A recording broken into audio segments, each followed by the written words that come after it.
Mallett. I am from East Flatbush, Brooklyn. My mother and I moved from Brooklyn to Tampa, Florida, to escape New York. We lived in a one-bedroom apartment. So I came into my teenage years with my mom in my bedroom. My mom is from Trinidad and Tobago, so I grew up in some would say a traditional West Indian, very strict, like the house had to be clean, very strict lifestyle. We already discussed my attraction to the male body before, and that was met with my mother immediately bringing me to our knees and praying it out. By the time I'm at 16, I am aware of my attraction, but I'm also like waiting for Jesus to come back at any moment in the rapture. And I was scared every time I looked at a boy and I felt that little tinge. It was met with an immediate, like, I'm breaking the law of God. I was studying musical theater at the Performing Arts High School that I was at in Tampa, Florida. And we were doing shows here and there. And I finally got into a non-musical play. And I was very excited about it. The thing about it was I was also rebelling at home. I went to the library and I took my mom's debit card and I wanted to get on the Playgirl website.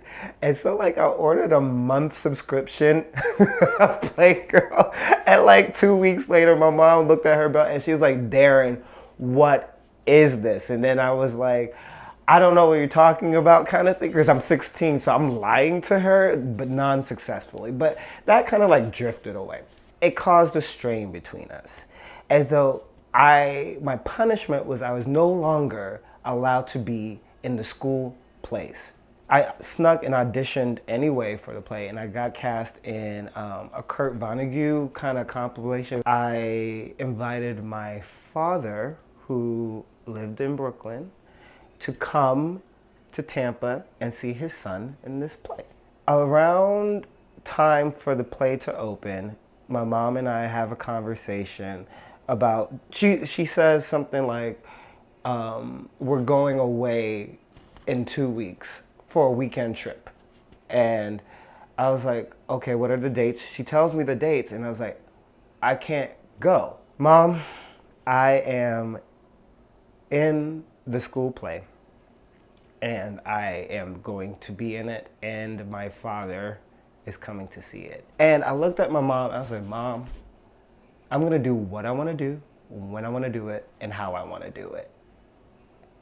And then my mom was like, then you can go live with your father in New York. You have until December 2001 to organize your things and get out of this house. For the next few months, I would go to school, I would go to rehearsal, and I would come back and go through my phone book and call all my friends and be like, hey, I'm in a situation, can I stay with you for a few weeks? And I remember particularly one phone call, which was very, very strange, was when I called my father and I was like, here's the situation.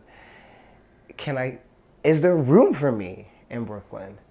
And he was like, I got my two babies, I got my two daughters. We don't have a room. I told my dad I was working and I had some money saved up. And he was like, okay, I'm gonna do my best. And what I did is, going back to my mother, I was like, okay, I'm on my way to Brooklyn and I'm going to live with Dad. And she like dropped me off somewhere and I ended up finding my way back to a next door neighbor in the same apartment complex that we were at. And I lived 2 buildings down from my mom for about 4 months while I figured it out with my dad. I finally worked some things out with my father so that he was able to help me get my own apartment in Tampa so that I can stay in Tampa and finish my senior year at school. The porn thing continued, and I used to just like, the moment I turned 18, I would like walk over to like this porn shop and like buy VCR tapes.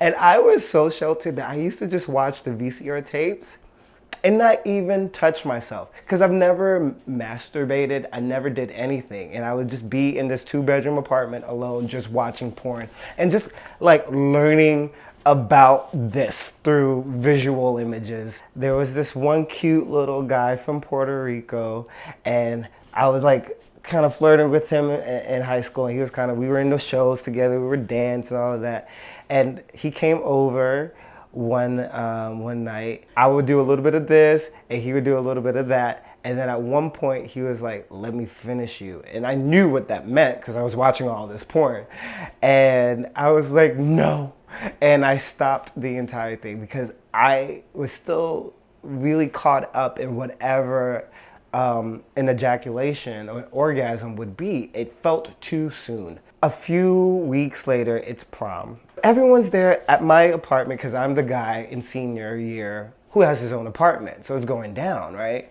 But it's not going down because I haven't even masturbated. But anyway, so we're in the apartment, and I'm like doing rules like, you guys can't drink or smoke or anything. So the party ends pretty soon because everyone's trying to get, it's prom night. So I'm here alone, and I decide to watch The Best Man with Taye Diggs and Nia Long. There's this scene about in the second act when Taye Diggs is in like the bathtub by himself, and I whip it out and I go for it. And I came for the first time by myself on prom night. That was so nerdy. But Taye Diggs was so hot. For the rest of senior year, like I would be like in math class or in like literature, and I'm just da-da-da, and then the thought would occur to me, I can orgasm tonight when I get home. Whoa. Eventually, senior year comes, we graduate, kiss, kiss, hug, hug. I moved back to Brooklyn, and I kind of like start my 20s, and it was really in my 20s, that's when being here in New York, that I had a series of adventures to where I can really come into my own. But it was my mom kicking me out or asking me to leave, inviting my dad to step into the process. And it was in those times alone, those alone times, that I was able to come into my independence and come into my sexuality a bit more. No one can accept you until you accept you, right? So it's tough because sometimes you are the only motherfucker wanting what you want. Sometimes they call that a kink. Well, so be it. Trust it.